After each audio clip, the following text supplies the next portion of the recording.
नमस्कार, आप देख रहे हैं न्यूज 18। मैं हूं आपके साथ मेनका चौधरी और इस बुलेटिन में बात अभी तक की सभी बड़ी खबरों की। यूपी में चुनाव की तारीख नजदीक आने के साथ ही चुनाव प्रचार भी तेज हो चुका है। सभी पार्टियां अपने अपने स्टार प्रचारकों के साथ राज्य के सभी जिलों में पहुंचकर जनता तक अपनी बात पहुंचाने की कोशिश में जुटी हैं। और इसी कड़ी में आज प्रधानमंत्री नरेंद्र मोदी ने बिजनौर की रैली को वर्चुअली संबोधित किया। मोदी ने सबसे पहले बिजनौर के लोगों से माफी मांगी, उसके बाद यूपी के विकास की बात करते हुए समाजवादी पार्टी पर जमकर हमला बोला। प्रधानमंत्री ने कहा कि नकली समाजवादियों से यूपी का विकास नहीं किया गया। इस रैली में सीएम योगी आदित्यनाथ बिजनौर में मौजूद थे। सीएम ने वहीं से सभा को संबोधित किया। पीएम की इस रैली में भारी भीड़ भी दिखी। भारी संख्या में लोग प्रधानमंत्री और सीएम योगी आदित्यनाथ को सुनने पहुंचे थे। आप याद करिए, महिलाओं से, हमारी बहनों बेटियों से छेड़छाड़ कितनी आम बात थी। हालात इतने खराब थे कि चेन लूटे जाने पर इस बात का शुक्र मनाया जाता था कि चलो जान तो बच गई। योगी जी की सरकार ने बेटियों को उस भय से मुक्त करके दिखाया है। हमने बेटियों को उनका असल सम्मान दिलाया है। भारतीय जनता पार्टी प्रदेश के प्रत्येक व्यक्ति को अपना परिवार मानती है। हमारा मंत्र है सबका साथ, सबका विकास, सबका विश्वास और सबका प्रयास। इसलिए बीजेपी की सरकार में भाई भतीजावाद और तुष्टीकरण की कोई जगह नहीं है।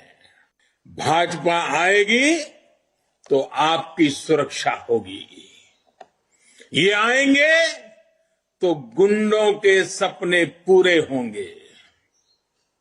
जब आप वोट डालने जाएं तो भी जरूर याद रखें, आप यूपी के लिए ही नहीं बल्कि देश के लिए भी वोट दे रहे हैं। आप यूपी के मतदाता हैं और यूपी के विकास के बिना देश का विकास भी नहीं हो सकता। और सीएम योगी ने भी समाजवादी पार्टी पर हमला बोला। उन्होंने कहा कि अभी अपराधी दहशत में हैं और 5 साल में यूपी में कोई दंगा नहीं हुआ है। 5 साल में आपने देखा होगा, 5 साल में कोई दंगा उत्तर प्रदेश के अंदर नहीं हुआ। 5 साल के अंदर उत्तर प्रदेश के अंदर सुरक्षा का एक बेहतर माहौल बनाने का कार्य हुआ। और इन 5 वर्षों के दौरान उत्तर प्रदेश के अंदर जितने भी माफिया और आपराधिक प्रवृत्ति के तत्व थे उनको इस स्थिति में मजबूर कर दिया गया कि माफिया, ये अपराधी, ये पेशेवर अपराधी आज गले में तख्ती लटका करके जान की भीख मांगने के लिए मजबूर होते हैं। ये बदली हुई उत्तर प्रदेश की नई तस्वीर है।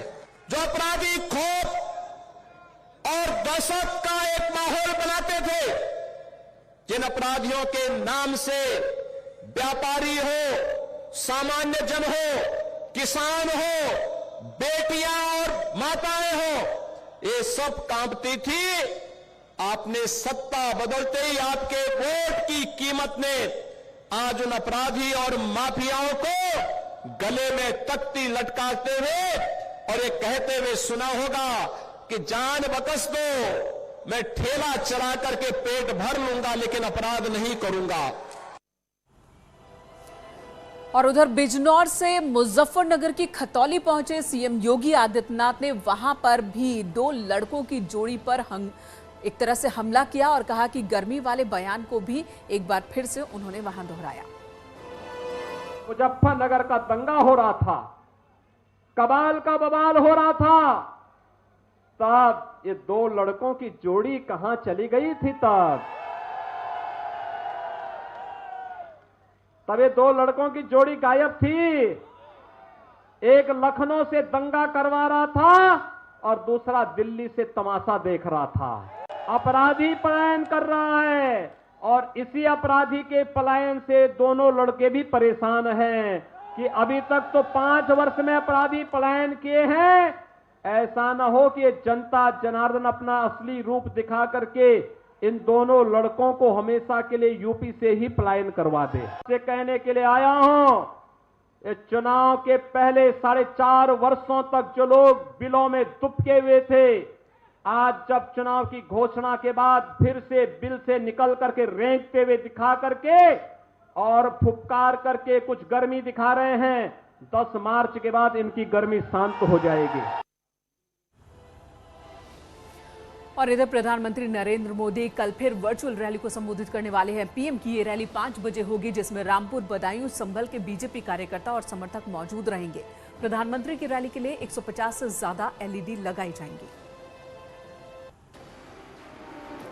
तो कल 5 बजे होगी प्रधानमंत्री की वर्चुअल रैली और कल जो रैली होगी उसमें रामपुर, बदायूं, संभल के बीजेपी कार्यकर्ता और समर्थक मौजूद रहेंगे। 150 से ज्यादा एलईडी लगाई गई हैं अलग अलग जगहों पर, ताकि वहां से जो कार्यकर्ता हैं और आम जनता है वो प्रधानमंत्री को सुन सके।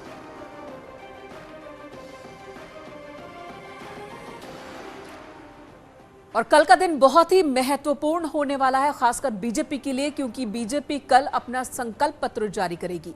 लखनऊ से गृहमंत्री अमित शाह संकल्प पत्र जारी करेंगे और इस दौरान सीएम योगी आदित्यनाथ, स्वतंत्र देव सिंह, धर्मेंद्र प्रधान, अनुराग ठाकुर वहां मौजूद होंगे। आपको बता दें, पहले 6 फरवरी को अपना संकल्प पत्र जारी करना था बीजेपी को, लेकिन स्वर कोकिला लता मंगेशकर के निधन की वजह से कार्यक्रम रद्द कर दिया गया था, टाल दिया गया था और अब 8 फरवरी को संकल्प पत्र बीजेपी जारी करेगी।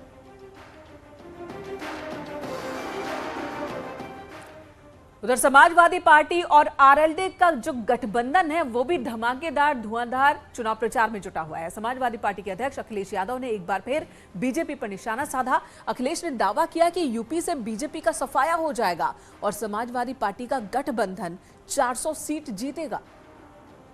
इस तौर पे बात करने के लिए अखिलेश यादव जी हमारे साथ में हैं। अखिलेश जी, काफी जन समर्थन मिल रहा है, क्या कहना है? मुझे उम्मीद है कि जिस तरीके का माहौल इस बार है, भारतीय जनता पार्टी का सफाया होगा। पश्चिम से जिस तरीके से सूरज डूबता है, भारतीय जनता पार्टी का सूरज हमेशा हमेशा के लिए डूब जाएगा। और जिस तरीके से जनता इनके प्रतिनिधियों का गांव में घुसने के बाद तिरस्कार कर रही है, 400 सीटें भी गठबंधन जीत सकता है। इस बार अखिलेश यादव की सबसे मजबूत पक्ष क्या है जिसको लेकर आप लोग प्रचार? इस बार समाजवादी पार्टी और जो पुराने काम किए थे वो जनता को भरोसा दिला रहे हैं कि समाजवादी सरकार में काम होगा। जो हमारे पुराने काम थे, विकास के काम थे, वो आज ज़्यादा मजबूत भरोसा दिला रहे हैं। सबसे बड़ा जो एक आने वाले वक्त में अगर आपकी सरकार बनती है तो किस चीज़ को सबसे पहली प्राथमिकता आप देंगे? समाजवादी पार्टी की प्राथमिकता किसान रहेगा। किसान को धरने पे ना बैठना पड़े, फार्मर्स कॉर्पस फंड बना करके उनको समय पे भुगतान करेंगे। और अखिलेश यादव को ममता बनर्जी, पश्चिम बंगाल के मुख्यमंत्री, उनका भी साथ मिल रहा है। पश्चिम बंगाल के मुख्यमंत्री ममता बनर्जी लखनऊ पहुंच चुकी हैं। ममता की अगवानी के लिए खुद एसपी अध्यक्ष अखिलेश यादव एयरपोर्ट पहुंचे। इस दौरान मीडिया से बात करते हुए ममता बनर्जी ने साफ कहा कि मैं चाहती हूं कि उत्तर प्रदेश चुनाव में बीजेपी हारे और समाजवादी पार्टी जीते। साथ ही ममता ने अखिलेश यादव को चुनाव में समर्थन देने की बात कही। ममता बनर्जी लखनऊ में समाजवादी पार्टी के समर्थन में कल एक प्रेस कॉन्फ्रेंस भी करेंगी। ये संयुक्त प्रेस कॉन्फ्रेंस होगी समाजवादी पार्टी के साथ। बीजेपी हारे, इसी के लिए मैं लखनऊ को और फिर वाराणसी में भी हमारा मीटिंग है। हम चाहते हैं समाजवादी पार्टी इलेक्शन में जनता के लिए काम करे और जनता के लिए। इससे पहले पश्चिम बंगाल के चुनाव में समाजवादी पार्टी ने समर्थन दिया था ममता बनर्जी को और बीजेपी ने ममता बनर्जी और अखिलेश यादव पर तंज कसा है। बीजेपी ने ट्वीट किया है, यूपी वालों का अपमान करने वाली ममता और यूपी को दंगों की आग में झोंकने वाले अखिलेश में कोई फर्क नहीं है। ममता जी खेला करती हैं और यहां पर अखिलेश के गुंडे, वही ममता आज वोट के लिए यूपी वालों को ठगने आई हैं। यूपी वाले बहुरूपियों से सावधान।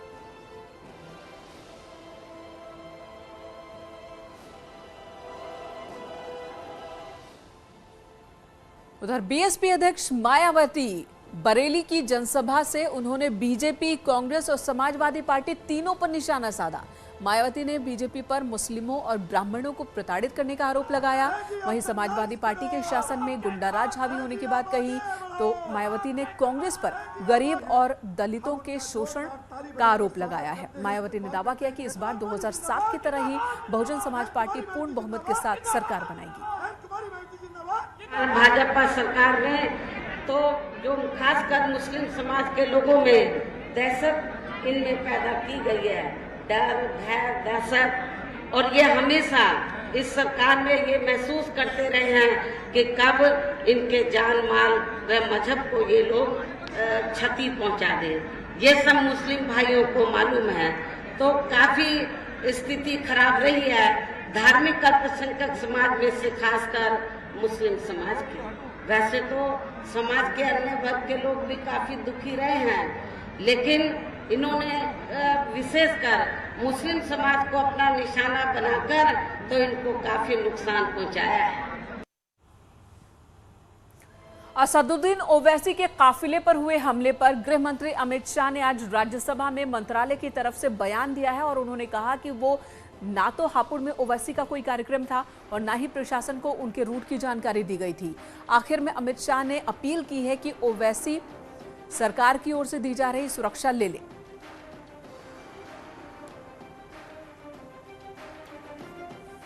उक्त घटना को 3 गवाहों द्वारा देखा भी गया। इस संदर्भ में एक प्रथम सूचना रिपोर्ट अपराध संख्या 45/22 अंतर्गत धारा 307 भारतीय दंड संहिता और धारा 7 आपराधिक कानून संशोधन अधिनियम 1932 थाना पिलखुआ जनपद हापुड़ में पंजीकृत किया गया और इसकी विवेचना की जा रही है।